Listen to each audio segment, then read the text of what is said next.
You want style? Come on, then! What have I become? This is not a review of Final Fantasy 15 in its entirety. This video is mainly just talking about how I feel about some of the characters within Final Fantasy 15. Since there is going to be a lot of DLC and patches coming up, I'm reserving my final thoughts on the story and the combat until much later on. What better way than to start things off than to talk about the two Cids from Final Fantasy 15. I really liked Old Man Cid within Final Fantasy 15. I liked the perspective that he gave on King Regis, and sometimes we got tidbits of how things were back in the past through him. I also am glad that he helped out the Choco Bros throughout their adventure during various parts of the game. It definitely made transportation a whole lot easier. My only complaint with Old Man Cid is that with the upgrading the weapons aspect, sometimes he would take forever to get those weapons upgraded, and it really pushes that saying that patience is a virtue. Now, to move on to Cindy within Final Fantasy 15, I know there were a lot of good amount of complaints in regards to her being just purely eye candy. I personally never looked at the character as that, even from day one. She already knew how to work on vehicles pretty efficiently, which that was a huge plus. And whenever we would get sent out on different quests through her, she would sometimes give some backstory as to how things were 30 years ago in regards to things that were just straight up better when, you know, Insomnia was still able to get all of the good stuff out to everybody else.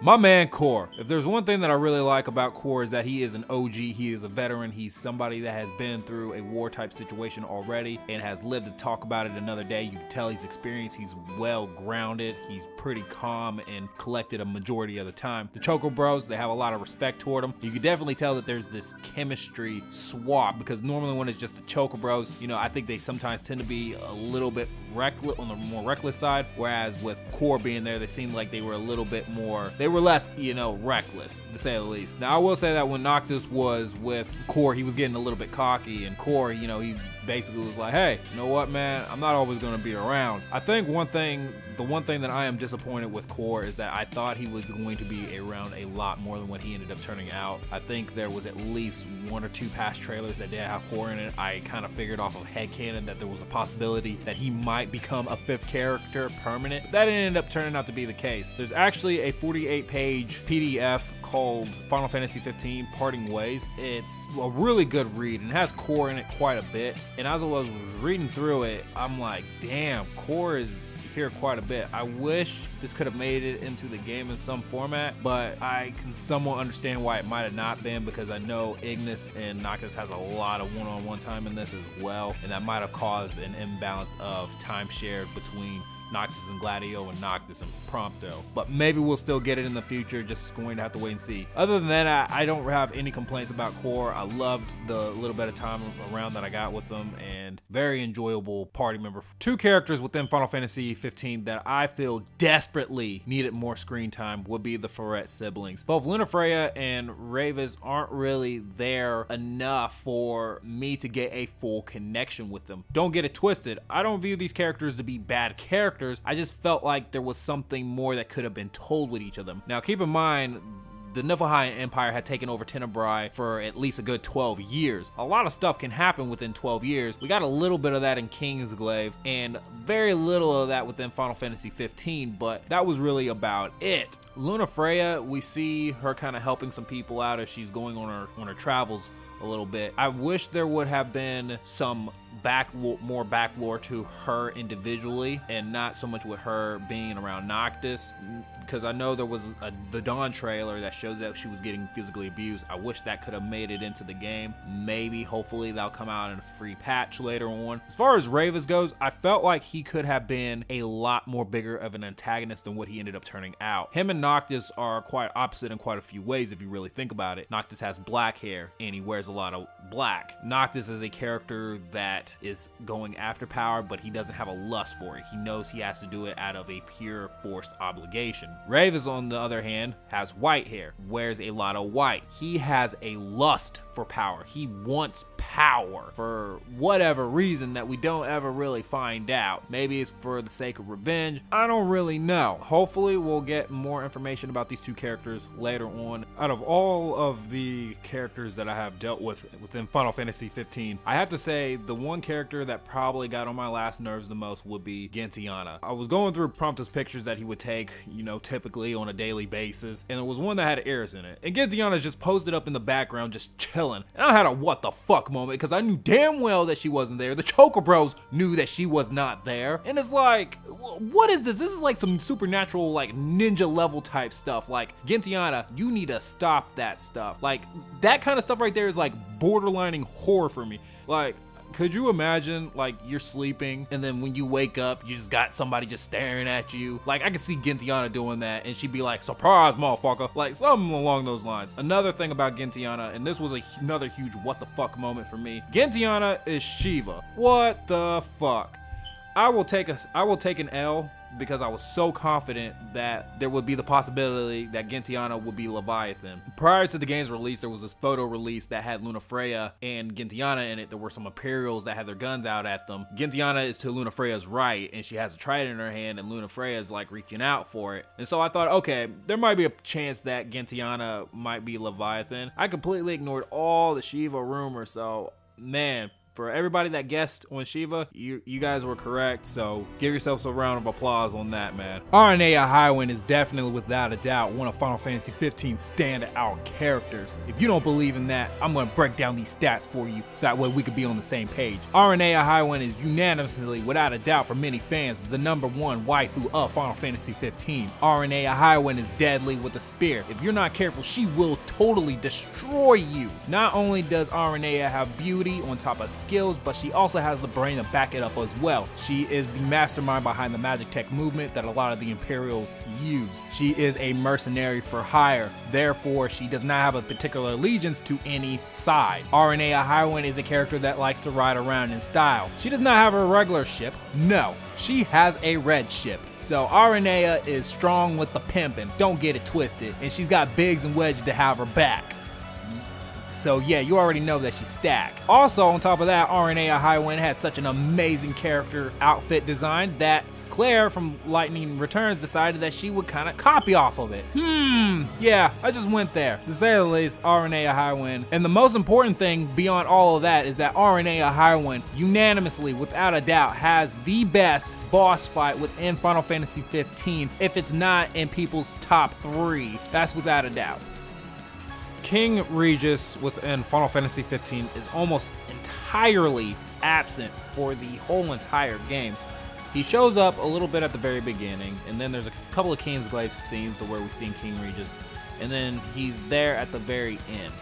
Beyond that, he's not really present. Sometimes Noctis will make a mention of his father, and that's really about as far as it goes. I really wish that there was more to King Regis within Final Fantasy 15. I felt like he was a huge impact. I felt like he was a major character within Final Fantasy 15 that just did not have hardly any information there. I think something that could have really helped is if there was some flashbacks and you see Kid Noctis interacting with his father. I think that would have helped out quite a bit to kind of form that relationship a little bit better for people who didn't really understand it. I know that the regalia was supposed to act as a symbolic piece between father and son, as something that they shared in common, but I don't think that was really enough for a lot of people. It was fine for me. I still just wanted that back lore to kind of be expressed more. I wish there would have been something there beyond that. I don't think Regis is a bad character. It's just he's another one of those characters I felt would have gotten a little bit more attention within Final Fantasy 15, especially since I believe one of the themes that they were pushing for was a bond between father and son. Something that is a standout characteristic trait of Gladio that he's portrayed throughout the storyline is that he typically flip-flops on how he feels about Noctis and how he approaches him. You know, sometimes Gladio is very confident in Noctis and feels like he is worthy of being the next king, and then sometimes Gladio thinks there's no way that Noctis is going to be able to do it. Gladio is a very physical person, so he tends to want to push up on you and stuff like that if things aren't going according to his plan. And I don't think he always means ill will. That's just how he expresses himself.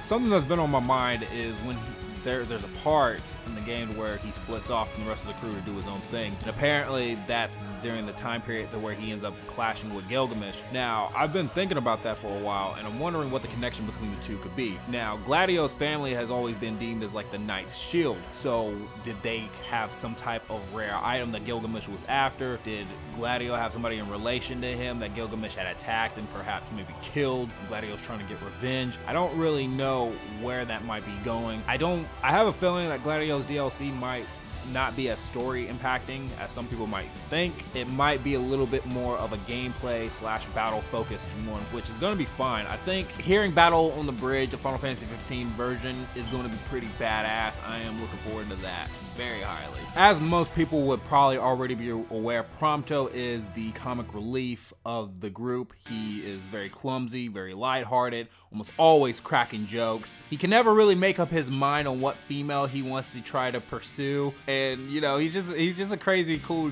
dude just be around. Kind of a bit on the dorky side, but it's all right. We still love Prompto nonetheless. I would have to say probably one of the biggest things that with Prompto that was a mind blown to me was finding out that he is an MT. I would have personally never guessed that. As I was thinking about that revelation that was brought up, I instantly had a flashback to Brotherhood episode 2 that focused on Prompto, because he would go home a lot, his parents would not be there, and I think that would explain that a whole lot.